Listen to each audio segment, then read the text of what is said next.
c'était de partir des besoins en investissement, c'est-à-dire voilà toutes les dépenses d'investissement dans un certain nombre. Alors quand on dit dans des opérations nouvelles, il peut y avoir des grosses opérations type stade cheval, des opérations type vidéo, protection, ancien collège ou des choses comme celle-là, plus des investissements de tous les jours.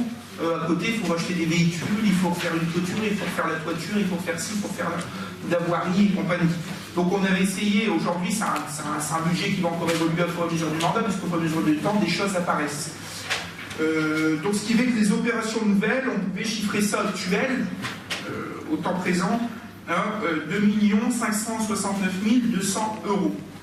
Et si on voulait réaliser ces opérations nouvelles sur cet exercice, qui est de façon techniquement irréalisable, il y a des marchés, il y a tellement de choses à faire que les services seraient débordés, il faudrait aller chercher un emprunt cette année d'1 785 000 €. Donc voilà, pour vous dire que voilà, si on voulait répondre à toutes les demandes, tous les besoins de la commune, et puis des fois les demandes que les gens peuvent avoir, ou la réalité connue aujourd'hui de l'état de certains bâtiments ou des voiries, ce qui est réalisable sur une année, voilà où on en serait aujourd'hui. Ça, c'est la proposition 0. Donc, on va partir des besoins pour trouver un équilibre via un niveau d'emprunt qui viendrait financer ces besoins. La proposition 1, c'est l'inverse, c'est-à-dire l'extrême. On est parti des recettes pour aller vers les dépenses. C'est-à-dire qu'on s'est dit, voilà, avec 0 € d'emprunt en 2016, combien aurions-nous de moyens à mettre sur des opérations nouvelles? Avec 0 € d'emprunt, on pourrait mettre 784 200 € sur des opérations nouvelles, ce qui est quand même assez light, on va dire, et ça va traiter vite. Pour la vidéo, on est tout de suite à des 400 000, des choses comme ça. Alors, on ne pourrait pas faire grand-chose. Voilà la première opération. Voilà la manière avec laquelle on a travaillé. Vient ensuite la proposition 2. Ce sont les propositions les plus modérées, on va dire. La proposition 2, c'est... on propose un emprunt à hauteur de 331 000 €. Et cet emprunt nous permettrait d'investir à hauteur de 1 115 200 € dans les opérations nouvelles. La proposition 4 est exactement réfléchie de la même manière, à part qu'en recette, on a recours à un emprunt de 716 000 €, ce qui nous permettrait d'investir 1 500 200 €. Voilà, c'est les 4 propositions qui sont faites. Forcément, c'est de la prospective. L'année dernière, même chose, je crois que dans le doc qu'on avait fait, on proposait à un moment des possibilités d'emprunt. L'année, le rythme a fait que nous avons eu assez de... Nous n'avons pas dépensé beaucoup, nous avons permis de dépenses intenses et que les recettes ont suffi à dépenser ce genre de choses, qui nous a permis pour la deuxième année de ne pas recourir à l'emprunt. Donc voilà. Derrière, un petit tableau d'investissement total à prioriser, c'est un travail qui a été fait par les services techniques. Vous avez un chiffrage un petit peu des travaux à faire sur ce genre de choses. Entre autres opérations, c'est plutôt des grosses opérations. Et puis, le total par opération, c'est plutôt des affaires de tous les jours, mais qui sont pris dans le niveau du matériel immobilier, d'éclairage public, des travaux de voirie, des travaux de bâtiments, et puis la mise en conformité des bâtiments sur le sujet. Donc vous avez des sommes des fois qui sont totalement financées, d'autres sommes où on avait déjà crédité, il reste des restes à réaliser qui viennent à monter les crédits pour cette année sur le sujet. Voilà un petit peu sur ce cas-là. Vous verrez par la suite, dans la dernière partie, surtout sur l'état de la dette, il y a 2 options plus intéressantes par rapport aux orientations qu'on devait prendre budgétairement, par rapport aux 4 propositions. C'est-à-dire que la proposition de faire un emprunt à hauteur de 1 700 000 € est inenvisageable et de prendre des risques financiers à court et moyen terme pour la collectivité. Et la solution avec un emprunt à 716 000 €, c'est 50-50. Et puis après, il y a des autres propositions avec un emprunt de 331 000 € ou sans emprunt, c'est même mieux. Mais surtout, celle à 331 000 permet d'investir d'une part, parce qu'en investissement, si on arrête l'investissement, dans 2 ans, on n'a plus de recettes de TVA, et notre investissement va encore diminuer, on a de moins en moins de recettes, mais nous permet, même en faisant un emprunt, de continuer à nous désendetter. Donc voilà, je pense que c'est un cercle vertueux dans lequel on doit rentrer sur le sujet. Donc vous verrez, c'est dans la partie suivante. La partie suivante reprend les programmes pluriannuels. Alors on n'en connaît qu'un. Il y en a un qui devrait être réalisé cette année, alors ça coûte quand même un petit peu d'argent. C'est sur l'état des voiries, on le disait tout à l'heure. Donc un bilan complet de l'état des voiries, un coût estimatif, une priorisation avec un calendrier et un accompagnement pour la rédaction d'un marché de réflexion et de création de voiries. On recommande, ce qui nous permettrait de travailler, au lieu de faire des devis et de perdre du temps, on aurait un marché avec des minimums et des taquets qui nous permet aussi de gérer budgétairement et d'avoir une vision aussi sur l'évolution des voiries. Alors forcément, c'est des choses qu'il faut faire tous les 3-4 ans, actualiser, parce que en faisant des travaux où l'État diffère et puis ce qui était prioritaire et défunt étant fait repasse à la fin. Mais voilà, je pense que ça, on va espérer le réaliser cette année. Il y en a pour un peu plus de 22 000 € quand même. Il y a 38 km de voirie à réaliser. Donc voilà sur le sujet. Le seul engagement entre guillemets pluriannuels qui ont pu être faits, c'est notamment les participations avec l'établissement public foncier, avec les différentes conventions. On sait qu'il y a des dates butoirs, il y a des sommes sur des choses qui ont été achetées ou sur des choses qui vont être achetées pour le moment et qu'il faut qu'à un moment, on sait que la ville va devoir engager, reprendre. C'est ce qui fait le propre des conventions. Donc c'est ce qu'on vous propose ici. S'engager sur un projet aussi. Oui, c'est pour ça. Oui, dessus. Et puis des fois, il y a des possibilités de passer directement, au lieu que la ville reprenne, un investisseur peut passer directement comme reprise sans que le PF passe par la case ville. Alors, surtout parce qu'il y a des bailleurs sociaux, ça peut fonctionner de cette manière. Pour revenir, on a en fait 4 conventions, on en a une 5e qui est plus numéro 2, mais qui est un petit peu spécifique. On a vraiment 4 conventions sur le sujet. La première, c'est le quartier Saint-Martin, qui a été refaite ici en fin d'année, où on a un montant estimatif à hauteur de 348 014,40 € selon les nouveaux degrés. On est sous une nouvelle formule de convention aussi, où les travaux de démolition et les travaux de dépollution concentrés ne sont plus, sont pris en charge à 100% par l'EPF, ce qui n'est pas le cas pour d'autres conventions. Donc, selon les estimatifs de Rochelle Bâtiment, la ville devrait débourser à échéance pour 2019 348 014 € pour acheter ce genre de choses si on saute sur tous les investisseurs ou que la voilure évolue et qu'on trouve des solutions. Donc ça c'est sous les nouvelles conventions. Après les conventions 2 et 3 qui sont à la fois Croix-de-Bois, c'est Fibre du Hainaut, 2 Fibre du Hainaut, et la 3 c'est Lilo Équipard, sont elles plutôt bien avancées, mais sont encore reprises sous des formats et des schémas de convention antérieurs au 1er janvier 2015, où les participations des communes sont très fortes. C'est-à-dire que les communes participent à un moment à l'achat des biens, etc., mais participent aussi dans une part de démolition, dans une part de dépollution. Ce qu'on a fait, puisqu'on a eu une rencontre dernièrement avec l'EPF, on peut demander à l'EPF, au conseil d'administration, que ces commissions soient actualisées et soient re-signées aujourd'hui pour qu'on puisse bénéficier des nouvelles conditions qui sont plus intéressantes, puisque je disais tout à l'heure, les travaux de démolition et les travaux de dépollution concentrée sont maintenant 100% en charge de l'EPF, ce qui fait diminuer les montants. Croix-de-Bois, on est bien avancé sur le sujet, donc puisque tout le monde est propriétaire. Alors les travaux prennent un petit peu de retard, ça devait être fait en juin, ça a été reporté en septembre, fin d'année. Les marchés publics ont été alors de juin à septembre, pourquoi? Parce qu'il y a eu de la pollution en plus, donc les études auraient dû être plus affinées. En octobre, il y a eu un marché public qui a été lancé pour la démolition, etc. Il a été révélé infructueux, il y a eu une nouvelle procédure qui a été relancée novembre-décembre. L'affectation des marchés a été faite, je crois, il y a 15 jours, 3 semaines, et les travaux devaient commencer, on a dit ici, pour la mi-mars. Donc j'avais mis un rappel dans mon agenda, ça n'a pas encore commencé. Donc j'avais déjà rappelé, l'EPF s'était fait un petit peu secouer par le sous-préfet sur le sujet. On va lui demander de remettre une petite deuxième couche, en sachant qu'il y a quand même une voilure à hauteur de 1 300 000 € de travaux de démolition là-bas. Donc voilà, puisqu'on a demandé sur les nouvelles conventions, c'est pour ça que les clarifications ont été revues sur le sujet. Donc voilà, sur les fibres du Hainaut, on devrait racheter au 28 février 2017 à hauteur de 221 298,19 €. Et c'est soit que la ville rachète, soit trouver des investisseurs, définir vraiment un vrai projet. Alors la complication là-dessus, c'est vraiment la pollution et puis l'aménagement, le confinement. Donc voilà. Voilà, c'est ça. C'est pour ça. Donc on travaillera dessus. Et là, il n'y a pas un projet donc, à présenter? Pour le moment, la DDTM en fait, avait branché ses services, ses architectes conseils pour travailler sur un projet d'aménagement, notamment de bouclage de voirie par rapport au problème du chemin des Catous, et puis qui pourrait se boucler avec les vanneaux en fait à l'autre bout sur ce genre de choses, et après pouvoir développer contre de la dépollution un grand espace vert à un endroit où c'est le plus pollué pour définir, et puis certainement un petit peu de construction dessus. Bon voilà, la DDTM, on a eu M. Lebon vient partir en mutation. J'attends la nouvelle nomination et savoir comment les services de la DDTM avaient travaillé sur le sujet là-dessus. Donc voilà, et puis je sais qu'on peut avoir un accompagnement de l'EPF, il y a quand même un bon réseau sur le sujet, qu'il y a quand même des cartes de visite et des entrées pour trouver des investisseurs ou des aménageurs possibles sur ce sujet. Donc voilà, comme sur les autres cas, c'est toujours les questions de pollution qui font que. C'est-à-dire qu'aujourd'hui, les coûts des pollutions font que le prix du foncier à la revente à un moment pour rentrer dans les frais sont élevés, sont compliqués. Donc voilà. Et qu'est-ce qu'il en est alors? Parce que le Mans est passé dans les lotissements pour reprendre des mesures. Hein. Apparemment, on va à la demande de l'EPF. Mais quand un habitant a refusé le métrage, s'est opposé au métrage qui a été réalisé, alors c'est peut-être ça qui est le cas Pas forcément, parce qu'on a eu un questionnement d'un des riverains sur terrain donné à l'arrière, des anciens combattants, ça donnait à l'arrière. Et à un moment, ils disaient, moi je comprends pas, qu'est-ce qu'on vient faire tout ça? Et le monsieur en l'action lui expliquait que c'était un travail qui avait été fait, que le monsieur Lebon avait été nommé par le PF pour reborner, puisque en fait, les fibres du méno vont jusqu'aux limites. À l'arrière, il y avait une pâture derrière, vont jusqu'aux limites des anciens combattants. Et à un moment, on savait que pour la définition du marché des différentes zones appliquées, il fallait refaire un bornage précis sur le sujet. Mais pour travailler sur le retard...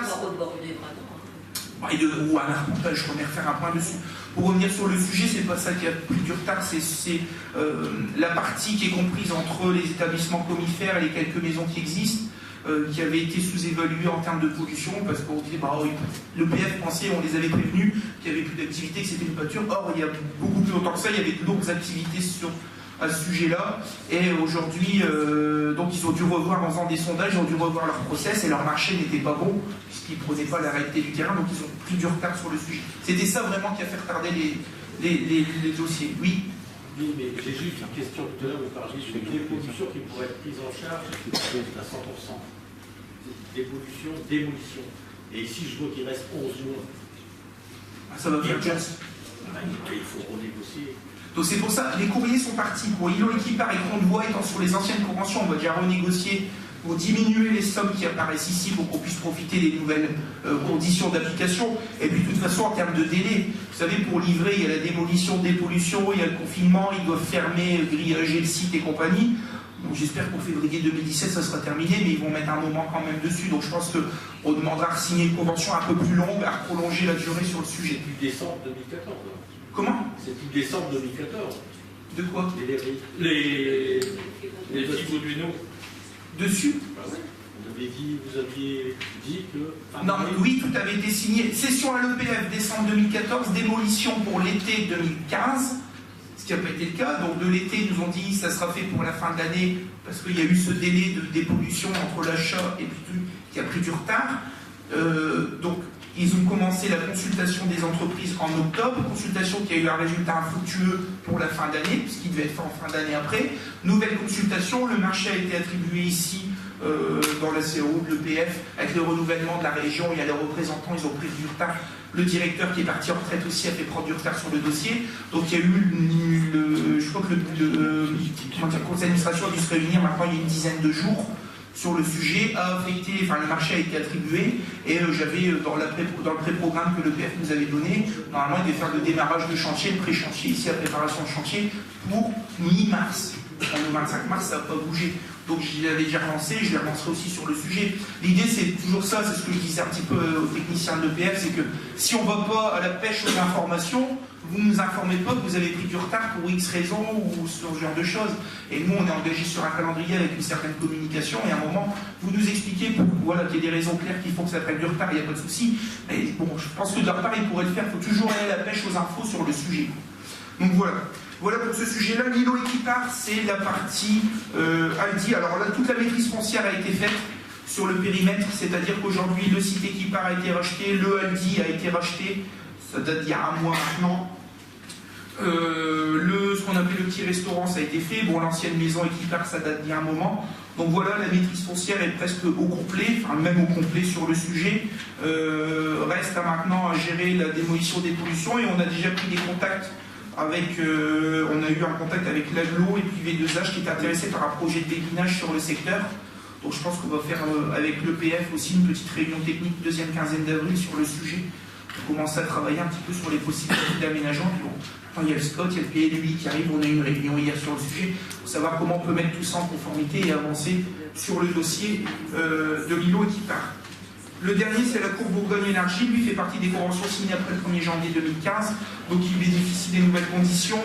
Où en sommes-nous sur le dossier? La Villa des Roises a été rachetée et la Cour Bourgogne elle-même a été rachetée. Puis il reste la maison, l'ancienne maison destinée qui est propriété de la ville, qui ne peut pas être revendue à l'EPF parce que l'EPF ne peut pas racheter des biens communaux, mais qui pourrait être repris dans le schéma de démolition de l'EPF puisqu'elle est sur le périmètre, parce qu'il faut faire une petite économie à la ville en termes de démolition. C'est pour ça que vous avez dû voir des trucs murés récemment ou des tôles, c'est parce qu'avant de démolir, ils mettent en sécurité. Alors, ça fait un peu le catras, mais bon, voilà, en attendant, c'est vite que on voit sur le sujet. Donc voilà pour les informations là-dessus. Donc tout est détaillé, action par opération, le coût estimatif des gains, le coût d'achat dessus. La troisième partie de ce rapport d'orientation budgétaire, c'est la structure et la gestion de la dette. Alors, les services à la communauté Rochin n'avaient pas attendu ce genre de choses, puisque dans les autres blocs, je sais que depuis des années, ce travail-là était fait, il y avait une présentation exhaustive sur le sujet. Donc voilà, bon, le travail est peut-être fait différemment, parce que l'Europe nous demande vraiment des questions précises, c'est pour ça que vous avez plusieurs feuilles.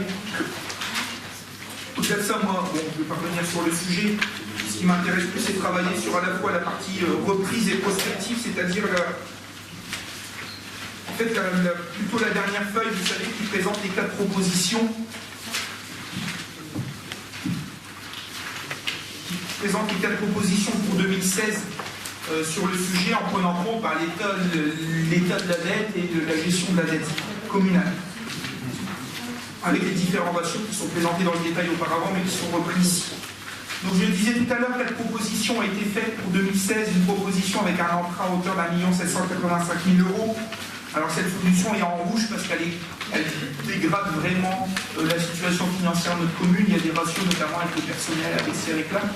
Pour revenir sur un détail, c'est pas forcément parce qu'on s'endette pas que notre état de dette n'évolue pas. C'est-à-dire qu'il y a des ratios avec l'état du personnel, ça y est, pendant 2 ans, vous endettez pas, mais si vous augmentez vos charges de personnel, vous les faites exploser, vos ratios se dégradent, puisque les ratios seront généralement sur vos charges de personnel. Donc c'est pour ça que tout est à prendre en compte, aussi bien la bonne gestion en termes de fonctionnement que le recours ou non à l'emprunt et à quel niveau.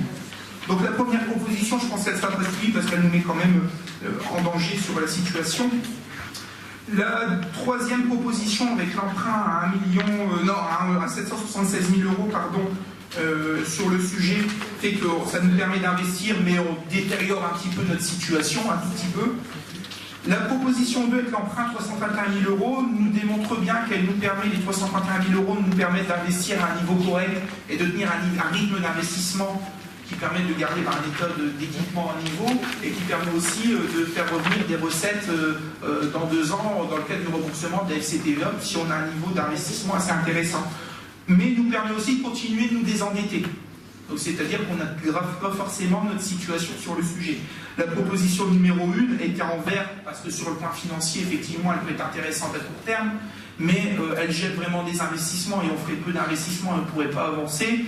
Et qui plus est, sur cette situation-là, si on veut être clair, elle nous mettrait en péril dans 2 ans sur les retours de FCTVA, puisqu'il y aurait eu très peu d'investissements et on pourra attendre très peu de recettes de retour de FCTVA, puisque peu de FCTVA ont été facturés à la ville, étant donné le nombre d'investissements qui auront été faits. Il y aura, dans le cadre d'un débat, d'un rapport d'orientation budgétaire et d'un débat, bon, je pense qu'il y aura un budget qui sera proposé, puis un budget vide, des fois en début d'année on prévoit telle chose et d'autres choses viendront se greffer. On est toujours en travail un petit peu avec nos assureurs sur le sujet, donc je pense qu'à un moment aussi viendra la question du remboursement du sinistre des ateliers municipaux, qui fera que le budget évoluera aussi, ce qui n'est pas le cas aujourd'hui et on n'a pas forcément la connaissance directe du sujet. Donc voilà un petit peu, je pense que pour le prochain conseil ça sera proposé et on aura une explication dessus. Donc voilà un petit peu où nous en sommes aujourd'hui sur ces différentes propositions. Moi, si je devais préconiser une orientation, je prendrais plutôt la proposition 2, qui nous permet d'avoir ce niveau d'investissement intéressant et une continuité de désendettement structurel intéressant sur le sujet. Donc voilà. Voilà sur ce rapport d'orientation budgétaire de manière générale. Après, la présentation du budget sera peut-être un peu plus précise. Avec chance, on aura peut-être des dotations d'ici là, des informations plus précises sur les dotations, et puis sur certaines choses où on attend encore des informations. Sur les dépenses, on est déjà un petit peu organisé puisqu'on a travaillé avec les services, mais surtout sur les recettes. Des questions, des présentations particulières, je pense que c'était quand même exhaustif. Remercier quand même les services pour le travail sur le sujet, parce que au-delà de ce travail habituel qui revient tous les ans, il y a aussi la gestion de l'ensemble de la partie administrative du sinistre qui est venue ramener une masse de travail en plus, donc il a fallu jongler entre la gestion du sinistre financière, technique, rechercher des factures, etc., en plus de la gestion des affaires courantes et notamment de ce sujet-là, et puis de la mise à jour sur ce nouveau sujet dans le cadre de la loi NOTRe. Voilà un petit peu sur les informations que j'ai à vous apporter aujourd'hui dessus. Maintenant, si des personnes ont des remarques particulières ou des petites questions, c'est le moment, on va dire. Non, pas forcément. Bon, apparemment, vous iriez vers la proposition de prescription. Qui je pense est la plus équilibrée, la plus honnête sur le sujet. Budget la plus honnête, mais ça laisse peu de latitude. D'autant plus qu'il reste 800 000 à réaliser et on est en déficit de 330 000 sur les restes de 2014. C'est pour ça que certains projets qui avaient été mis en 2015 sont repris quand vous voyez les grosses opérations, genre la vidéo, ce genre de choses, sont repris et viennent aborder forcément ce genre de choses. Alors la vidéo, pourquoi on a pris un retard? La préétude a été faite, le travail avec la police a été fait. On attend le retour du directeur de service technique pour vraiment faire notre petit comité et puis retenir le maître d'œuvre, puisque les maîtres d'œuvre qui rédigera le marché, qui validera le projet avec nous et la police, le marché est clôturé, entre guillemets, il a qu'à faire la commission, entre guillemets, d'attribution et puis rencontrer de nouveaux prestataires. C'est quelque chose qui, je pense, devrait être fait d'ici 3 semaines, un mois, hein, M. Boisy, tout est arrivé, avec la purge, etc. Ce qui nous permettra de bien avancer. Et puis, une fois que ce prestataire sera là, j'espère avoir l'été, avoir une consultation sur la mise en place de la vidéo, l'installation dessus, et puis affiner un petit peu les choses. La préétude nous a permis d'évaluer aussi le genre de dépenses. Donc, ça nous a permis aussi de mieux caler au niveau du budget, savoir si on était trop faible ou trop fort. Il y avait des choses où on était trop faible et d'autres choses où on était, entre guillemets, trop fort. Donc voilà un petit peu pour les informations sur le sujet. Y a-t-il des... Bon, est-ce qu'on peut noter qu'on a eu un certain nombre d'échanges, qu'on a pu présenter les choses, que plusieurs propositions ont été faites, que vous êtes quand même informés de la situation sur le sujet? Le rapport a été fait. Donc voilà. C'est l'objet de la... Ok. Bon, si c'est bon pour vous, c'est très bien. Alors j'avais prévu initialement, en pensant que ça allait être un petit peu plus long, de proposer une petite suspension de séance. Bon, il est 20h10, qu'on peut continuer pour le moment. Il n'y a pas de souci là-dessus, parce que manger les chiffres, les comptes administratifs, tout ça, des fois c'est un peu compliqué. Donc je propose de continuer, à marquer les gens qui veulent souffler 2 minutes. Oui, on le fait maintenant ou on le fait signer après? Oui, on va faire signer les comptes administratifs maintenant. Allez, on signe les comptes administratifs et on se prend 5 minutes pour souffler, ceux qui veulent une cigarette ou boire. Oh non, on fait signer les CA, vous ne saurez pas, et on fait une suspension de 5 minutes juste après. Je vous informe quand la suspension de séance a démarré, donc quittez pas votre place surtout. La séance, elle n'est pas suspendue, M. Tison. La séance n'est pas suspendue, pas d'intervention du public, merci.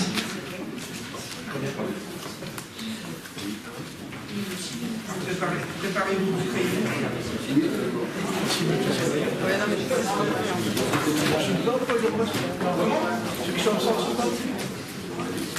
oui, pour les personnes absentes.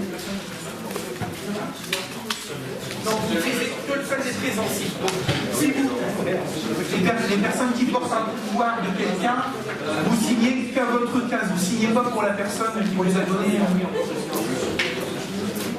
Pour les personnes ayant pris en cours de séance, oui, les personnes signent, les personnes arrivent en cours de séance. Merci.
Enfin, l'ampure dessus.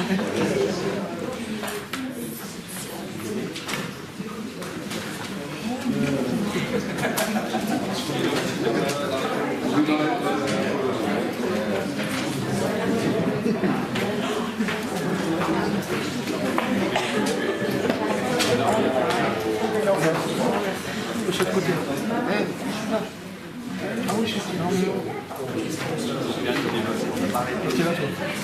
Oui. Bah, c'est continue. Et 2 minutes. Je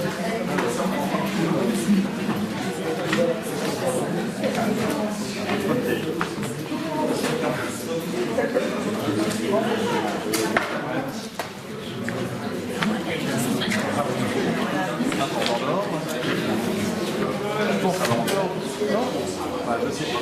Oui, mais n'importe comment là.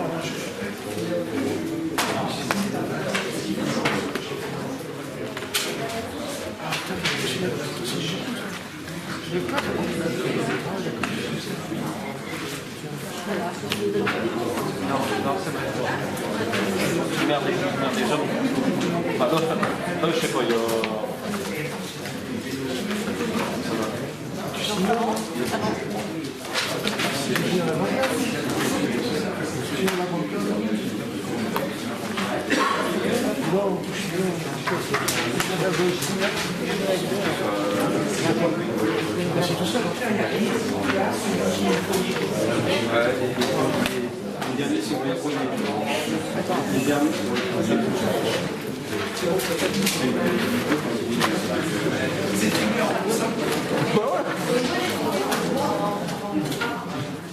À la région, on parle de la région de Béarn, ça se colle à côté de ça. Donc vous avez décidé, c'est bon. Il n'y a pas d'ordre. Ils se brouilleront.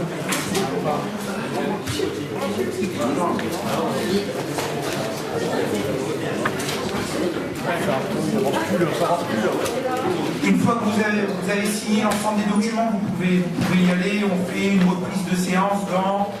Il est 20h17. Allez, 30 maximum, on recommence.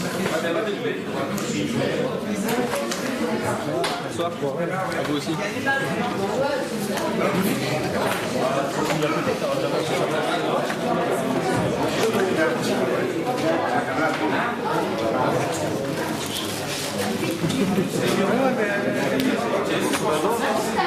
Reviens. Non, attends. Je fais pas. Non, je ne peux pas. Un truc pas bon, c'est pour toi là. Comme tout le monde là. Qu'est-ce que je vois? Nourri logé, hein. On bosse ensemble là. On n'a même pas le temps de lire.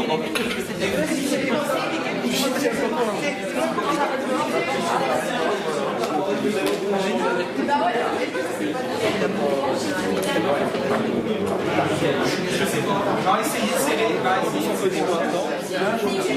Quelqu'un va avancer. Tu filmes tout le temps la même séance. Nous, on est là, c'est eux qui filment pas les gens. Oui, ça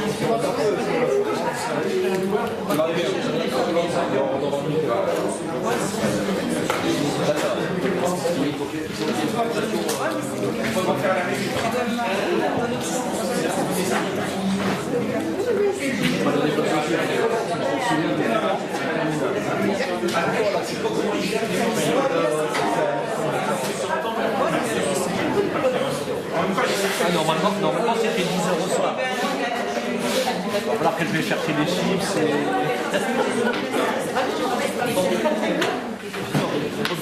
On devait faire venir un bar à café, tant pis.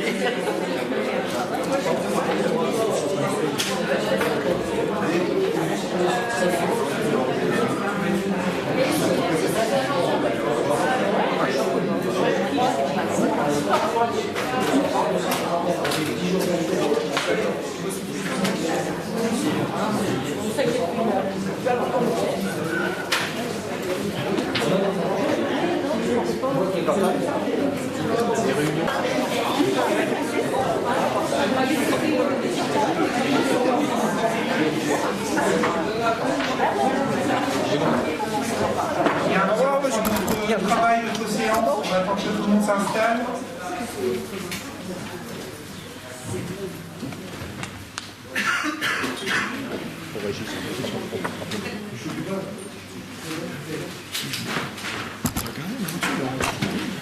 Non, mais t'inquiète, je vais pousser.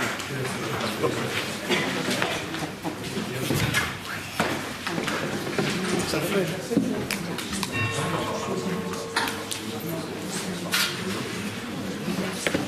Allons-y, si tout le monde est installé, nous y retournons, nous avons pas perdu de brebis au passage.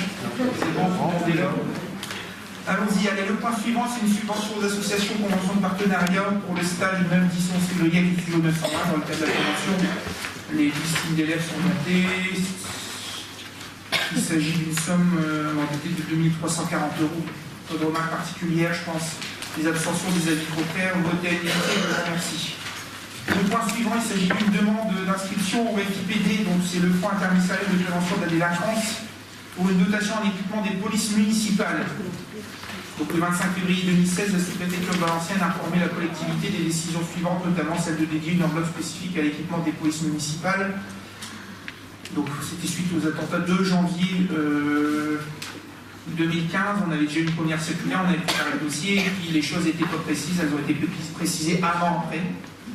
Donc voilà, le gouvernement a décidé en 2015, dans le cadre du renforcement du plan de lutte contre le terrorisme, un accroissement des ressources du FIPD, afin d'améliorer les conditions de travail et de protection des polices municipales, en particulier par l'acquisition de gilets pare-balles, alors nous on en avait déjà, et des terminaux portatifs de radiocommunication. Dans ce cadre, il existe une enveloppe spécifiquement dédiée au soutien de l'équipement des polices municipales, ce dispositif a été reconduit en 2016. Il s'agit des terminaux portatifs de radiocommunication, le soutien financier possible à hauteur de 30% par poste dans la limite de 420 €.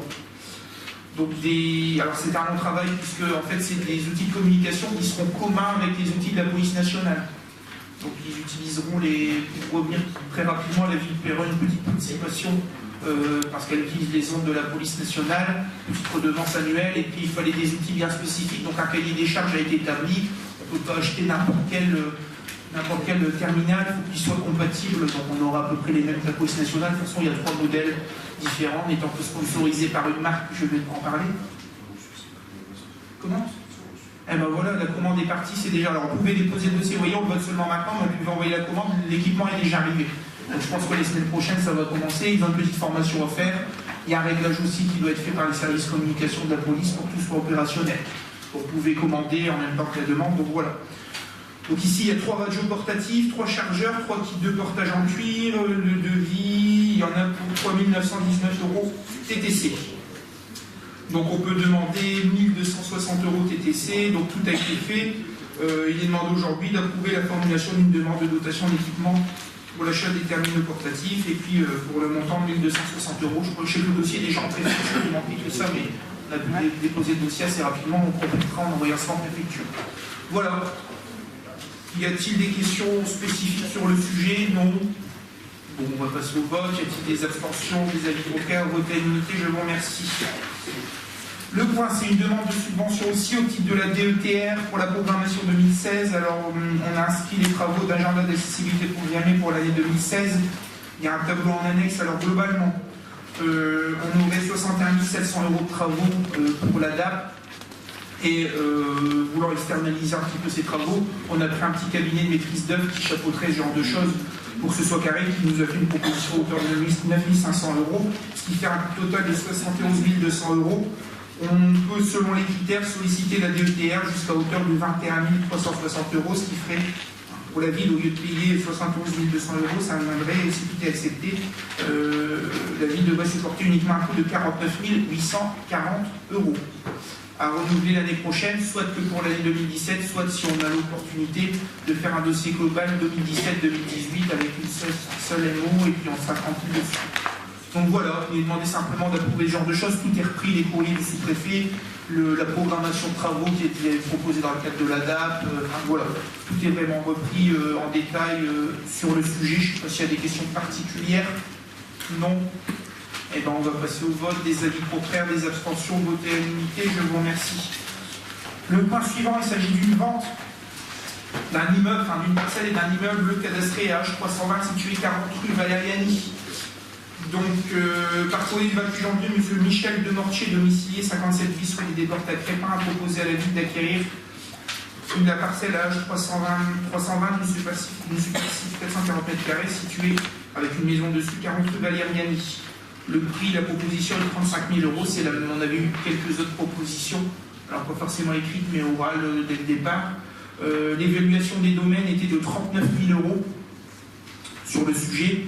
C'est la meilleure proposition qu'on ait eu, hauteur 35 000, en sachant qu'il y a d'énormes travaux. C'est une maison à côté du stade de la mine qui a collé au Bouchel, donc il y a énormément de travaux à faire dessus.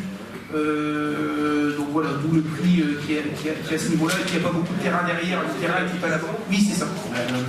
Donc voilà, il est proposé, donc avis des domaines, 39 000 €, proposition à 35 000, il est proposé au conseil municipal de céder cette parcelle à M. Demortier, d'autoriser le maire ou à défaut chaque adjoint à signer tous les documents afférents au transfert de propriété. Des questions particulières? Non. Eh bien, on passe au vote. Abstention, avis contraire, vote à l'unanimité, je vous remercie. Ensuite, c'est une délibération qui donne mandat au CDG pour lancement d'une procédure de mise en concurrence visant à conclure un contrat de groupe assurance statutaire. Donc le CDG nous a saisi les communes membres en leur disant l'opportunité de faire une commande groupée pour l'assurance statutaire des agents des communes ou des EPCI adhérents. Donc voilà, l'idée aujourd'hui, c'est bon, il n'y a aucun engagement, mais voilà, peut-être rentrer dans la démarche, voir si les choses sont intéressantes, et puis voir au cours des négociations si on serait gagnant en qualité et en prix sur le sujet. L'assurance statutaire, j'ai les coûts pour 2015, l'assurance statutaire, on est quand même à hauteur de 116 233 €. Donc sur le sujet, peut-être en commande groupée, on pourrait gagner, puis peut-être aussi en qualité et en cahier des charges, avec de plus grosses collectivités ou avec le CDG quand même, qui est spécialiste, pourrait renforcer le cahier des charges et avoir une meilleure garantie sur le sujet. Donc voilà ce qui vous est proposé aujourd'hui, c'est de donner mandat au CDG pour lancement de cette procédure. Si à un moment, forcément, ça viendra un petit peu en interférence. Bon, je pense que tant qu'ils consultent, c'est-à-dire toutes les collectivités qui consultent les assurances, qui passent ça, voilà, on verra bien. Mais sur l'idée, il faudra voir effectivement si on pourra dénoncer, si à un moment ça arrive avant l'échéance de la fin de marché, comment on gère ce genre de choses. Donc voilà, là l'idée c'est, lui, il tape un petit peu le terrain, on voilà combien de communes seraient intéressées, pour voir si ça vaut le coup ou pas. Voilà, est-ce que c'est OK pour tout le monde? Des avis contraires, des abstentions, approuvé à l'unanimité, je vous remercie. Le point suivant, le contrat d'engagement éducatif, c'est présenté par Mademoiselle Gilles.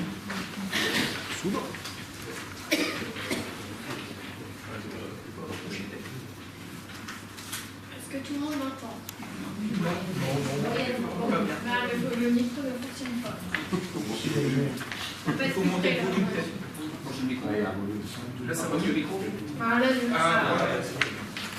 donc le contrat d'engagement éducatif, donc dans le cadre de l'ACM qui est du 7 au 29 juillet, parce que je ne sais pas du coup si on avait dit les dates au dernier conseil.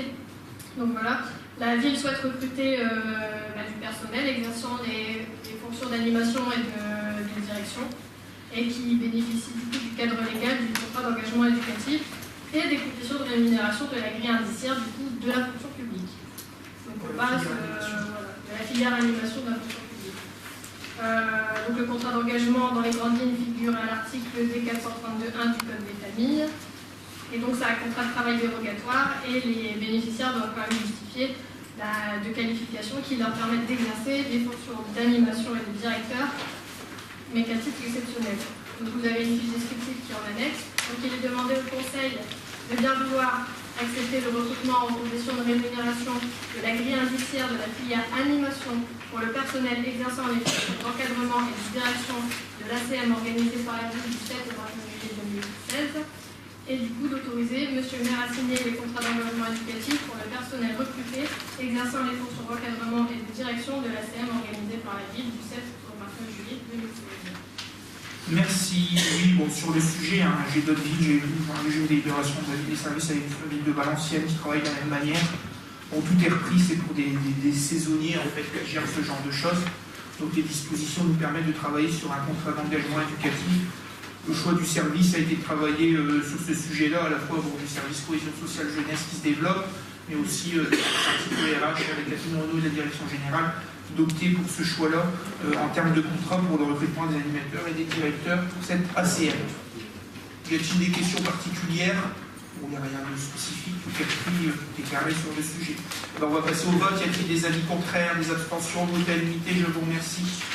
Le point suivant, Mademoiselle Gilles, les formations BAFA dans le cadre du CEJ. Donc du coup, lors du recrutement des équipements de direction et d'encadrement de l'ACM, on a constaté une insuffisance dans les compétences des candidats qu'on a recrutés.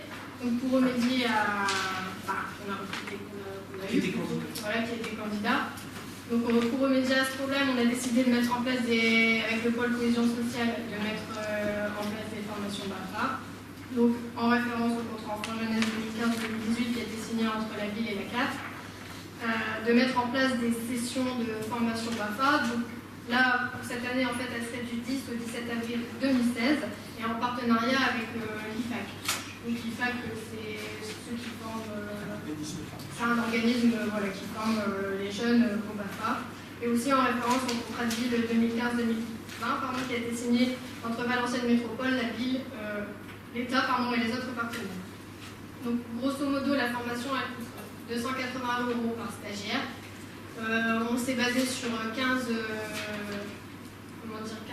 jeunes, si je puis dire. Donc 10 qui seraient de la ville, 5 qui seraient en extérieur. Pour ceux qui sont de la ville, donc la ville prend en charge 238 € et il restait à charge donc à ces jeunes 42 €. Et pour les 5 autres qui viendraient de l'extérieur, par contre, la formation serait payée dans son entièreté, c'est-à-dire 280 € par stagiaire. Donc il y avait très peu de place.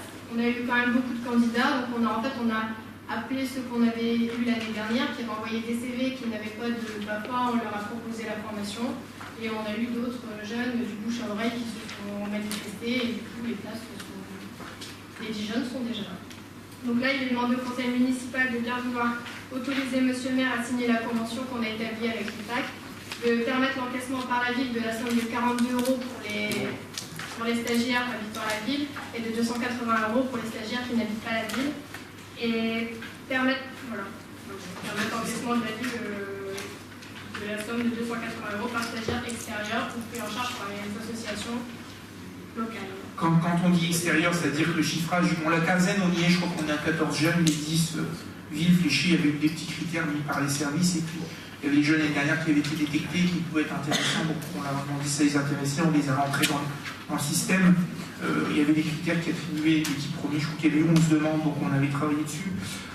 Pour revenir sur la situation, oui, l'idée c'est de former un petit peu des jeunes sur un stage de base qui puissent préparer pratiquer leur stage pratique soit dans la CM de juillet ou dans d'autres structures de la commune qui organisent des accueils de loisirs ou des activités de ce genre-là où ils peuvent valider leur stage pratique.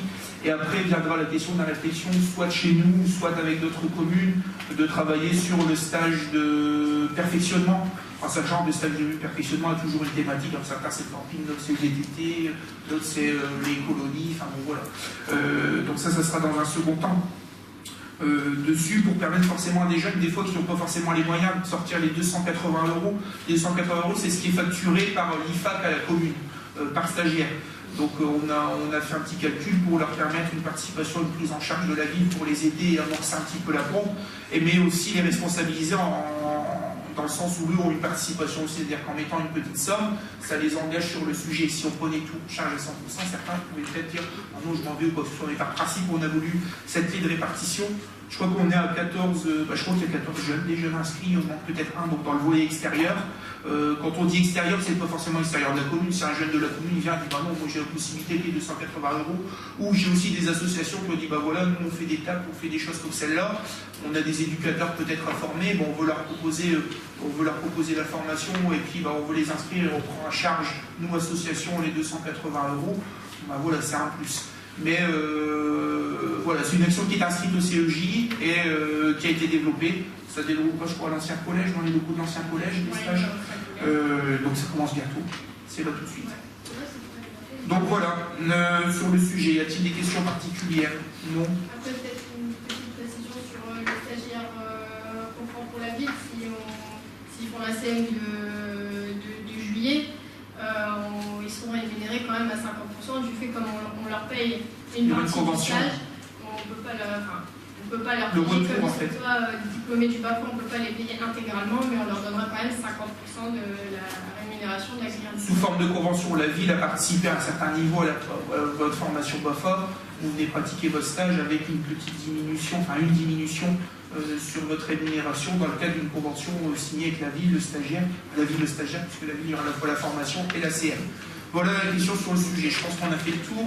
Y a-t-il des questions particulières?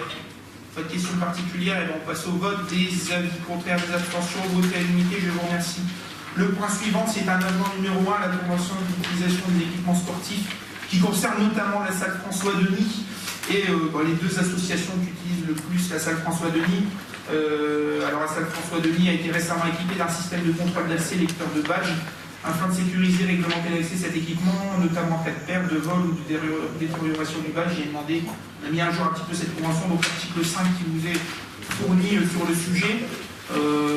Ça concerne la salle François-Denis. Certainement cette année, nous arriverons aussi à la salle de la Corderie.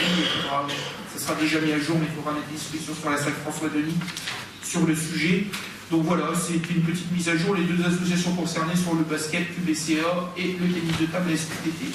Sur ce genre de choses, donc, bien sûr, il y a d'autres prestataires comme d'autres utilisateurs comme les écoles. Et il y a un travail qui sera fait là-dessus sur le sujet, mais l'idée c'était déjà de mettre à jour les conventions avec nos partenaires occupants. Des questions particulières? Non. S'il n'y a pas de questions, on passe au vote. Des avis contraires, des abstentions, vote à l'unité, je vous remercie. La tarification différentielle pour les ACM 2016, Mademoiselle Gilles. Là, comme l'année dernière et comme chaque ACM, Oui.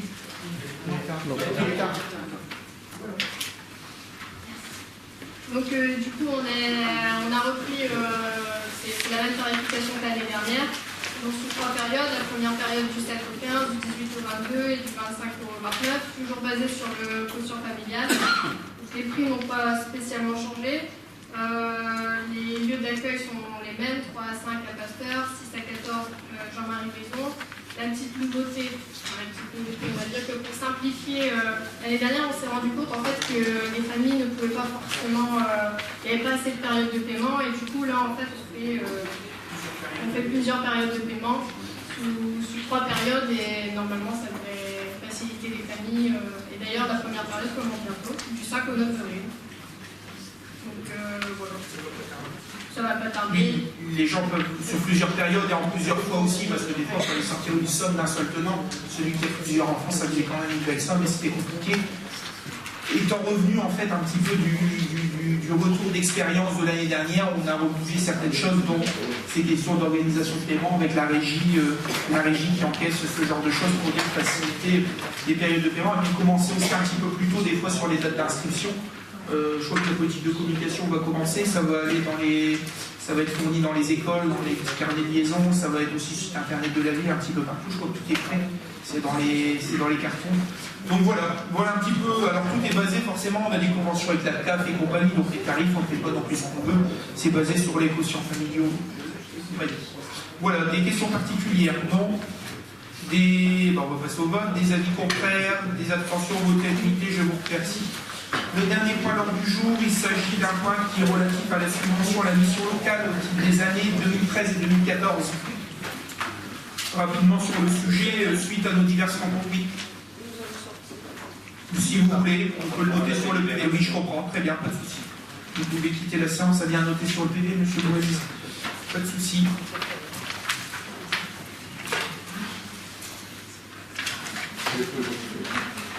On y va. Donc, il s'agit d'une délibération qui vient à la suite de nos différentes rencontres avec l'équipe, le président et puis l'équipe de direction de la mission locale suite au non-paiement des années 2013 et 2014 en N+1 selon la convention de la ville à la mission locale, notamment pour le financement du point information jeunesse. On arrive maintenant à une période où on veut justifier vis-à-vis de la mission locale officiellement notre position, donc par une délibération pour expliquer pourquoi on en est là aujourd'hui et que c'est pas du jeu pour embêter les gens, c'est qu'il y a une réalité derrière sur le sujet. Donc voilà, la note est assez complète, vous avez un certain nombre d'annexes sur le sujet. qui reprennent un petit peu l'historique, la première convention, la deuxième convention, la convention avec avenant sur le sujet, une annexe sur le bilan 2013, sur les documents qui nous avaient été fournis par la mission locale, une note sur la manière de travailler, une note sur le, enfin, sur le, je crois encore d'autres, les différents appels de fonds qui avaient été faits par l'ancien président, le nouveau président, et puis une note d'information de la part d'un conseil que la ville a pris sur le sujet et qui vient comporter un petit peu la position. On n'a pas besoin de raconter un petit peu la vie sur le sujet. Je pense que les gens autour de la table connaissent la situation. On n'est pas là non plus pour descendre des gens en public sur le sujet, mais à un moment, je me devais en tant que maire de prendre une position claire. Et puis, le but de la délibération, dans un deuxième temps, c'est d'expliquer à la mission locale notre position, mais aussi d'en informer aussi à un moment le procureur sur le sujet et le sous-préfet aussi, pour qu'il puisse à un moment prendre les mesures nécessaires s'il juge qu'il y a des mesures nécessaires, notamment le procureur d'un point de vue de la justice. Une enquête dessus, il y a des choses nécessaires à faire. Donc voilà, l'idée c'était de vous soumettre cette idée, de vous éclairer sur le sujet au niveau du conseil municipal. C'est pas une idée du maire m'embêter les gens, mais qu'à un moment le maire a pris conseil sur le sujet et préfère prendre du recul. Alors il assumera et puis il fera appliquer si enquête il y a, si condamnation ou pas condamnation, que ce soit la ville ou les personnes citées dans les choses, il avisera ce que le tribunal lui dira. Alors, à la fois peut-être le tribunal correctionnel d'un côté, mais aussi le tribunal administratif sur le cadre même de la convention, et puis on verra les résultats. Donc, bon, ça va revenir comme une délibération qu'on a eue dernièrement. On ne peut pas présager du choix d'un juge ou du travail du tribunal. Moi, j'ai confiance sur la justice. Je pense qu'il y aura des décisions qui seront prises et qui seront claires sur le sujet, qui, je pense, seront équilibrées, entre la ville et puis la situation particulière. Mais aujourd'hui, je pense qu'à arriver cette période, depuis un moment, vous demandez de nous positionner. La position était claire, mais là, elle est prise, elle est délibérée en conseil, et puis il y aura des suites, puisque la délibération nous informe que monsieur le maire, via le conseil choisi, saisira monsieur le procureur sur le sujet. Il jugera des suites à donner. On verra bien ce qui se passera à l'avenir dessus. Voilà, je ne vais pas vous lire la note de l'avocat sur le sujet, je vais vous épargner ce genre de choses, puis je vais épargner aussi aux personnes ce genre de choses, parce qu'on n'est pas là forcément pour ça, mais je pense que la libération est claire, tout est repris et tout est expliqué clairement. Donc voilà, je ne sais pas s'il y a des questions, oui. Simplement une question, je voudrais savoir, nous, ce qui nous impose dans cette situation, c'est de voir un peu le paiement de la subvention qui est due à la mission locale. Si après il y a d'autres délibérations à prendre, et ça c'est tout à fait normal, que le maire décide ou non de déceler en justice, pour moi ça voudrait dire qu'il y ait une deuxième délibération. Mais en tout état de cause, moi je considère qu'à un moment donné, et je suppose que monsieur le maire, vous avez eu des rencontres avec le président de la mission locale, donc qui serait peut-être bien, alors on va peut-être pas allonger le débat, mais je veux dire que moi je me bornerai aujourd'hui à revenir sur le fait que la ville a pris des engagements auprès de la mission locale, une mission locale pour laquelle le travail a été reconnu à la fois par l'ensemble des élus actuels et anciens par rapport au travail qui a été fait par rapport aux jeunes du Valenciennois. Donc je trouverais normal que la ville se conforme aux décisions qui avaient été prises à l'époque. Voilà, n'en dirai pas plus. Oui, il y a deux plans sur le sujet, il y a le plan administratif et puis il y a le plan plus pénal. Le plan administratif de la convention est de dire à un moment, il faut régler une convention parce que quel que soit le fond sur le sujet, mais à l'intérieur, il y a une convention à régler sur ce genre de choses. Bon, je voulais vous épargner la lecture de la note de notre avocat, je pense qu'on va la lire quand même, au moins les choses seront claires, au moins on verra les choses, pour savoir où on vient. Alors, l'avocat nous dit que la ville a sollicité dans le cadre d'une réclamation formulée par la mission locale de Valenciennes relativement à la demande de paiement de factures de 2013-2014 par un montant de 37 843 €. Après les anomalies constatées relativement à l'intervention de la mission locale, votre commune a décidé dans un premier temps de prononcer la résiliation de ce contrat, ce qu'on avait fait, et de refuser de manière légitime le règlement de ces deux factures. À l'occasion de votre investiture, je vous rappelle que ces anomalies révèlent d'abord une convention dont l'objet était le règlement des salaires en charge de Madame Guizban, qui était là ici, qui apparaissent clairement dans les annexes, chargée d'accueil du Pige de Quai-Brochin, alors que cette dernière était également présidente du centre social de la commune, dans lequel le point formation jeunesse est installé. On rappelle aussi notre avocat que cette dame est également adjointe au maire dans le même temps. Ce mélange des fonctions s'analyse à une prise illégale d'intérêt, nanana et compagnie, tout ça. En sa qualité d'adjointe au maire, il apparaissait difficilement concevable que cette dame puisse bénéficier directement d'une rémunération par l'intermédiaire de la mission locale en raison de sa triple casquette. Je vous rappelle également qu'il a découvert que cette dame procédait notamment à la réalisation d'un atelier informatique pour les seniors, qui font pas partie du cahier des charges qui avait été signé dans le cadre de la convention, pendant le travail même du point information jeunesse.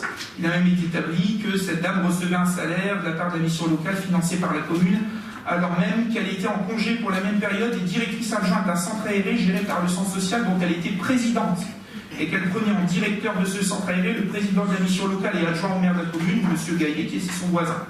Ces éléments permettent de révéler également l'aspect pénal de cette affaire au travers de cette fictivité ou impartielle du travail qui a été effectué pour le compte de la mission locale et pour lequel la ville donnait une subvention. Je pense que ces devoirs peuvent faire l'objet d'une information qui doit être portée à la connaissance du procureur.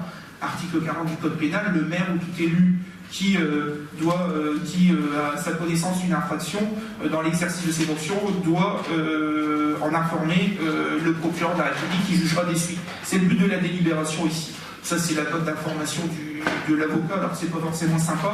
On a rencontré plusieurs fois le président de la mission locale qui reste clair et net en disant moi, vous me réglez l'argent, après s'il y a du problème d'illégalité, enfin des illégalités, ça c'est un autre tribunal et je suis tout à fait d'accord avec lui, sauf qu'à un moment, je me dis en tant que maire, au moins pour respecter l'article 40 du Code pénal et être clair pour justifier notre position vis-à-vis de la mission locale, parce que j'ai l'impression qu'elle ne comprend pas, de monter cette délibération. Maintenant, ça partira très rapidement chez le procureur et on verra la suite qui sera donnée. Lui jugera, je ne suis pas procureur. Donc voilà, croyez bien que ce n'est pas forcément très sympa ces moments-là et je trouve ça vraiment pas top.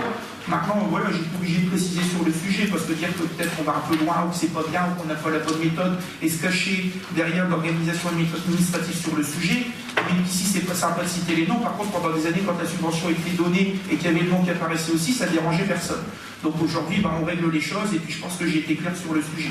Voilà simplement ce que je voulais dire. C'est pas forcément le moment plus sympa, je suis d'accord avec vous et je me serais bien passé de ce genre de choses, mais je peux pas en rester là, surtout avec une demande insistante récente de la mission locale et les risques de mandatement pour honorer cette convention qui aujourd'hui, pour nous, administrativement, peut être correcte, mais il y a des dessous derrière, un peu plus litigieux, on verra la position des tribunaux sur le sujet.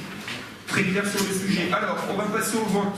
Alors, le vote reprend, rappelez-vous, de refuser les versements des montants sollicités par la mission locale au titre des années 2013-2014, de notifier à la mission locale le refus de versement et de transmettre cette délibération aux institutions compétentes, sous-préfecture et procureur de la République notamment. Je pense que notre conseil a déjà préparé le courrier pour le saisir. On verra des suites données. Y a-t-il, je pense qu'on a fait le tour des questions, on va passer au vote. Y a-t-il des abstentions? Des avis contraires? Des gens qui votent contre? Oui, 1, 2. Et des gens qui votent pour. Votez à la majorité, je vous remercie. La séance est levée. Excellente soirée à toutes et à tous.